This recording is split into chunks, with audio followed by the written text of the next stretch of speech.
एक छोटे और सुंदर से जंगल में दो भाई रहते थे। उन दोनों में से सबसे बड़े भाई का नाम था टूना और छोटे भाई का नाम था मुन्ना। टूना जहाँ गोरा और चालाक था, वहीं पर मुन्ना काला कलूटा और भोला भाला था। और उसके कालेपन को लेके टूना हमेशा उसका मजाक उड़ाता था। बड़े होने पर जब उनकी शादी कर दी गई तो टुन्ना को ऐसी बीवी मिली जो उसके घमंड को दुगना कर गई, क्योंकि उसकी बीवी उससे भी काफी ज्यादा चालाक थी। और उसकी बीवी का बात मान के टुन्ना भी अपने बड़े भाई का जमीन अपने नाम करवा लिया, क्योंकि उसका बड़ा भाई भोला था, इसीलिए उसे कुछ भी नहीं आता था। टुन्ना जो पेड़ के ऊपर एक अच्छा खासा घर बना के रहता था, दूसरी तरफ उसका भैया मुन्ना और उसकी बीवी दोनों एक घोंसले में रहते थे। और मुन्ना उसी घोंसले में ही खुश रहने की कोशिश करने लगा था, पर मुन्ना की बीवी उसे खुश रहने नहीं देती थी और हर समय अपने पति को ताना मारती थी। इसीलिए मुन्ना ज्यादातर घर से दूर और अकेले में रहना पसंद करता था।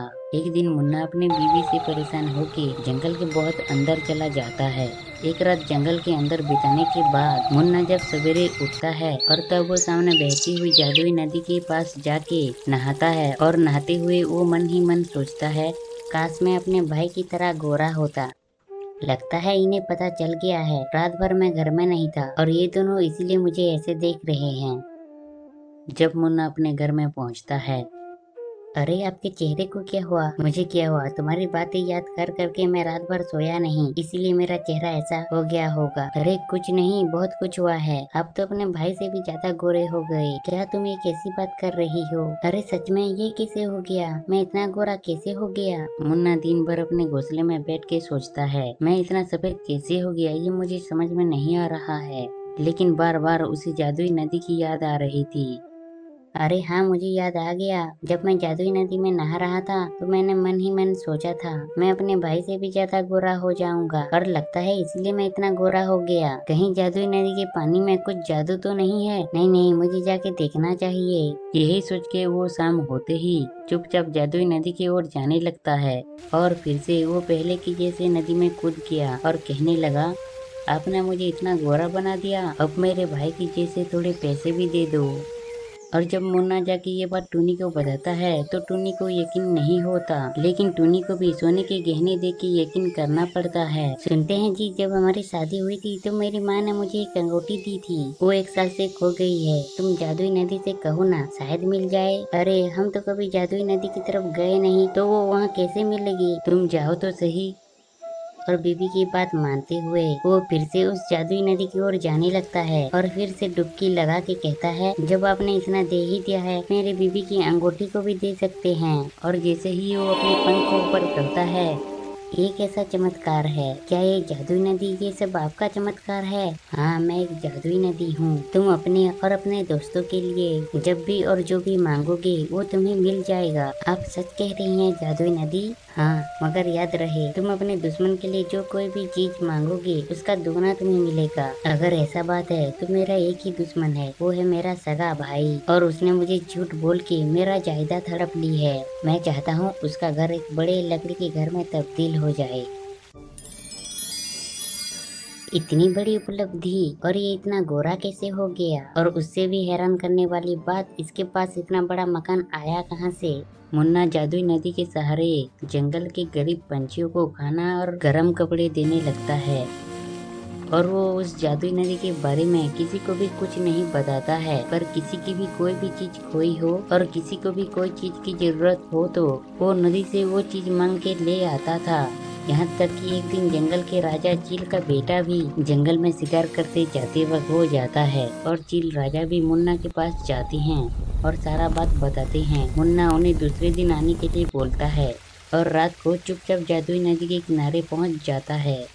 हे जादुई नदी, आज तक कभी भी राजा जी ने मेरी इज्जत नहीं की, पर उनका बेटा खो गया है, बेचारा बहुत परेशान है, उनका बेटा लौटा दो। जंगल का राजा चील का बेटा मिलते ही जंगल के बहुत सारे पंछी हमेशा मुन्ना का नाम लेते हैं, और जब भी कोई पंछी मुश्किल में होता है तो वो मुन्ना से मदद मांगने के लिए उसके पास जाते थे, और मुन्ना भी खुशी खुशी उनका काम करता था।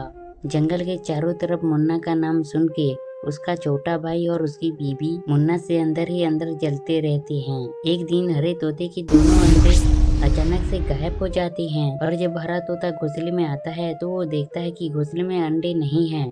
अरे अंडे कहाँ गए?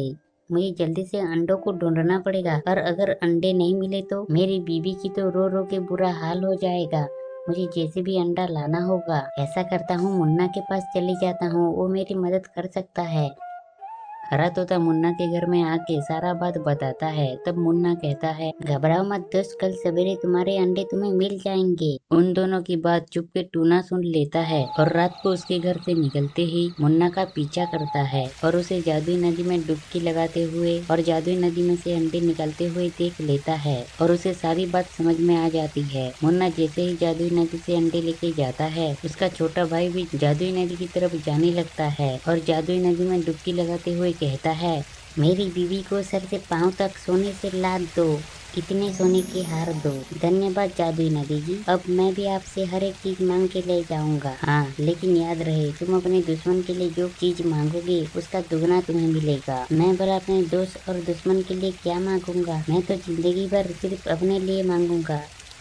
जब उसकी बीबी इतने सारे सोने देखती है और उसकी बात सुनती है तो लालची बीबी का तो खुशी का ठिकाना नहीं रहता। इस तरीके से तो हम जंगल के सबसे बड़े आदमी बन जाएंगे, लेकिन तुम्हें कुछ ऐसा करना होगा ताकि मुन्ना उस जादुई नदी के पास कभी भी ना जा पाए। क्या करूँ तुम ही बताओ। तुम्हारी बात मान के ही मैंने अपने भैया की जमीन हड़प ली थी। उसे अपाहिज कर दो या फिर अधमरा कर दो ताकि वो उस जादुई नदी की तरफ कभी जा ही ना पाए। और दूसरे दिन रात में उसका छोटा भाई खुशी खुशी जादुई नदी की ओर जाने लगता है और जादुई नदी में डुबकी मार के कहने लगता है, 7 अलग अलग तरीके के मोती दो। हे जादुई नदी, सिर्फ और सिर्फ मैं ही आपके पास आऊं और कोई भी नहीं। इसके लिए मेरे दुश्मन भैया को अपाहिज कर दो ताकि वो दोबारा तुम्हारे पास कभी भी ना आ सके। नहीं नहीं, अगर वो अपाहिज हो जाएगा तो किसी भी तरीके से आ जाएगा। मैं तो कहता हूँ उसे अधमरा कर दो ताकि वो कभी भी तुम्हारे पास नहीं आएगा। तुमने बहुत बड़ी गलती कर दी। मैंने तुम्हें बताया था, तुम अपने दुश्मन के लिए जो भी मांगोगे उसका दुगना तुम्हें मिलेगा। अब तुम पूरे ही मारे जाओगे। नहीं नहीं, लालच में टुन्ना को जादुई नदी की कही हुई बात याद नहीं रहता है और वो वहीं पे मर जाता है।